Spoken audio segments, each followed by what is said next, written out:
കണ്ണൂർ വിമാനത്താവള പ്രശ്നത്തിൽ ഇ.പി. ജയരാജന്റെ ഉപവാസം തുടരുകയാണ്. ഇപ്പോൾ ഇ.പി. ജയരാജൻ തന്നെ സംസാരിക്കുകയാണ് തത്സമയ സംപ്രേഷണത്തിലേക്ക്. നെടുമ്പാശ്ശേരി എയർപോർട്ടിന് സാധിക്കില്ല. കാരണം അവിടെ ഏതാണ്ട് 3400 മീറ്റർ റൺവേക്കുള്ള സാധ്യതയുള്ളൂ, അതിൽ കുറവേ ഉള്ളൂ. 4000 മീറ്റർ റൺവേ കണ്ണൂർ എയർപോർട്ടിനുണ്ടായാൽ ഈ കണ്ണൂർ എയർപോർട്ടായിരിക്കും ഇന്ത്യയിൽ 7ാമത്തെ ഹബ് എയർപോർട്ട്. അത് കേരളത്തിൻ്റെ സമഗ്ര വികസനത്തിൻ്റെ വാണിജ്യ രംഗത്ത്, യാത്രാരംഗത്ത്, ടൂറിസ്റ്റ് രംഗത്ത് ഒരു വൻ കുതിപ്പായിരിക്കും. ഒരു അന്താരാഷ്ട്ര വിമാനത്താവളത്തിൽ ലണ്ടൻ, അമേരിക്ക, ന്യൂയോർക്ക് ഒക്കെ വിമാനങ്ങൾ ലാൻഡ് ചെയ്യുന്ന ഒരു വിമാനത്താവളമായിട്ട് മട്ടന്നൂർ മാറിയാൽ ഇവിടുത്തെ വികസനം പിടിച്ചു നിർത്താൻ സാധിക്കില്ല. നമ്മുടെ നാട് ആകെ അഭിവൃദ്ധിപ്പെടും. വലിയ തൊഴിൽ സാധ്യതകൾ, വാണിജ്യ വ്യാപാര രംഗം, ട്രാൻസിസ്റ്റ് എയർപോർട്ട് ഇവിടെ വന്നിട്ടായിരിക്കും ചെന്നൈ, ഡൽഹിയിലേക്ക് പോവുക. പലരും ഇവിടെ വന്നിട്ടായിരിക്കും പലരും തിരുവനന്തപുരത്തും അതുപോലെ മറ്റ് എയർപോർട്ടിലേക്ക് പോവുക. ഇതൊരു ട്രാൻസിസ്റ്റ് എയർപോർട്ടായി. ഇത് വൻ വികസന കുതിപ്പിൻ്റെ കേന്ദ്രമായിട്ട് ഇത് മാറും. ഇത് കണ്ണൂർ അങ്ങനെ മാറാൻ പാടില്ല. ഇത് വികസന രംഗത്ത് ഇത് ഉയർന്നു വരരുത്. 4000 മീറ്റർ റൺവേ വന്നാൽ ഹബ് എയർപോർട്ടിൻ്റെ പട്ടികയിൽപ്പെടുത്തി അന്താരാഷ്ട്ര വിമാനത്താവളമാക്കാൻ കേരളത്തിലുള്ള എംപിമാരെല്ലാം ചിലർ നല്ല ശ്രമം നടത്തിക്കൊണ്ടിരിക്കുന്നുണ്ട്. ഇത് മനസ്സിലാക്കിയിട്ടാണ് ചില തൽപര കക്ഷികൾ, സ്വാർത്ഥമതികൾ, ചിലർ ഈ വിമാനത്താവളത്തെ ദുർബലപ്പെടുത്താൻ വേണ്ടിയിട്ടുള്ള നീക്കം നടത്തിക്കൊണ്ടിരിക്കുന്നത്.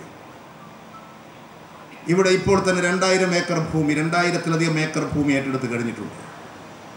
ഞാനതിൻ്റെ വിശദാംശങ്ങളിലേക്കൊന്നും പോകുന്നില്ല, എല്ലാം ഇവിടെ വിശദീകരിച്ചിട്ടുണ്ട്. ഈ വിമാനത്താവളം 20 വർഷക്കാലമായി ഇതിൻ്റെ പ്രവർത്തനം ആരംഭിച്ചിട്ടുണ്ട്. 96-ൽ ആരംഭിച്ചു. ആദ്യ നടപടി ആരംഭിച്ചു കണ്ണൂർ കലക്ട്രേറ്റിൽ ഒരു പഞ്ചാബിയായിട്ടുള്ള ഒരു സ്പെഷ്യൽ ഓഫീസറെ വെച്ച് നയനാർ ഗവൺമെൻറ് ഇതിൻ്റെ പ്രവർത്തനങ്ങൾ ആവിഷ്കരിച്ചതാണ്. കണ്ണൂർ കലക്ട്രേറ്റിൽ അതിനൊരു ഓഫീസ് ഉണ്ടായിരുന്നു, അഡ്മിനിസ്ട്രേറ്റീവ് ഓഫീസ്, പ്രൊജക്ട് ഓഫീസ്. 4 തഹസിൽദാർമാരെ ചുമതലപ്പെടുത്തിക്കൊണ്ട് ലാൻഡ് അക്വിസിഷൻ ഓഫീസ് ഉണ്ടായിരുന്നു.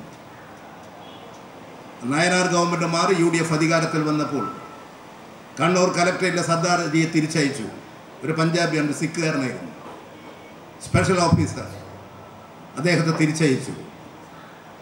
അദ്ദേഹത്തെ തിരിച്ചയക്കുക മാത്രമല്ല, കണ്ണൂരിൽ ഓഫീസ് പൂട്ടി 4 താലൂക്ക് ഓഫീസുകളും ഒഴിവാക്കി തഹസിൽദാരെ അവരെ ലാവണ്യത്തിലേക്ക് തിരിച്ചയച്ചു. അതായിരുന്നു ആന്റണി മുഖ്യമന്ത്രിയായി ഭരിച്ചിരുന്ന കാലഘട്ടത്തിൽ നയനാർക്ക് ശേഷം ഉണ്ടായിട്ടുള്ളത്.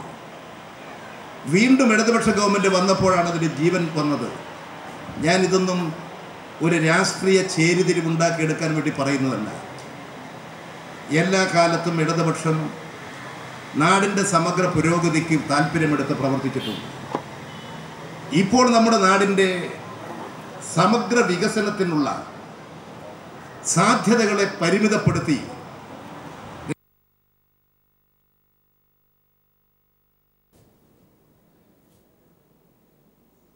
കണ്ണൂർ കൂത്തുപറമ്പിൽ കണ്ണൂർ വിമാനത്താവളവുമായി ബന്ധപ്പെട്ട പ്രശ്നം ഉയർത്തിക്കാട്ടി ഉപവാസം അനുഷ്ഠിക്കുകയാണ് MLA ഇ.പി. ജയരാജൻ. തത്സമയ സംപ്രേഷണമാണ് കണ്ടത്.